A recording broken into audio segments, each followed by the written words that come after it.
और ये धोनी की हुई जी। गजब ग्रिप कैसे SRMB जैसे। SRMB TMT बार की विन ग्रिप टेक्नोलॉजी सीमेंट के साथ बनाए मजबूत पकड़। Grip is important.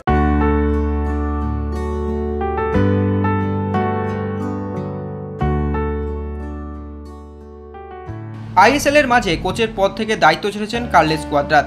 ইস্টবেঙ্গলের নতুন হেড কোচ কে হবেন সেই জল্পনার মধ্যেই জামশেদপুর এফসির বিরুদ্ধে নামছে লাল হলুদ ব্রিগেড।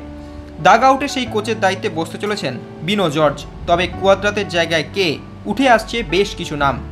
সূত্রের খবর, ইস্টবেঙ্গল ম্যানেজমেন্টের তরফ থেকে যোগাযোগ করা হয়েছিল প্রাক্তন মোহনবাগানের কোচ অ্যান্তোনিও লোপেজ হাবাসের সঙ্গে। তবে তিনি বর্তমানে ইন্টারকাশির দায়িত্বে রয়েছেন। ইস্টবেঙ্গলের তরফ থেকে যোগাযোগ করা হলে হাবাস সরাসরিভাবে সেই প্রস্তাবে না করে দেন। আগামী 19 অক্টোবর রয়েছে আইএসএল এর ডার্বি। তার আগে কোচ বেছে নেওয়ার আপ্রাণ চেষ্টা করছে লাল হলুদ ম্যানেজমেন্ট। শোনা যাচ্ছে বেশ কিছু নাম। ইস্টবেঙ্গলের হেড কোচের তালিকায় এখনও পর্যন্ত ফার্স্ট চয়েস অ্যালবার্ট রোকা। দায়িত্ব পেতে পারেন বাংলাদেশ বসুন্ধরা কিংসের প্রাক্তন কোচ অস্কার বুজন। তবে লড়াইয়ে এগিয়ে কিন্তু অ্যালবার্ট রোকা। প্রসঙ্গত, অ্যালবার্ট রোকা একসময় বেঙ্গালুরু এফসির কোচ ছিলেন।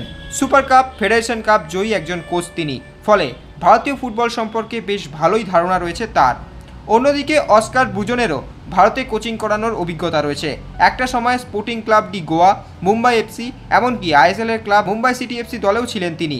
যদিও মুম্বাই সিটি এফসিতে পালন করেছিলেন সহকারী প্রশিক্ষকের দায়িত্ব। তবে এখন দেখার কত দ্রুততার সঙ্গে লাল হলুদ ম্যানেজমেন্ট তাদের নতুন হেড কোচ বেছে নেন। Extra time.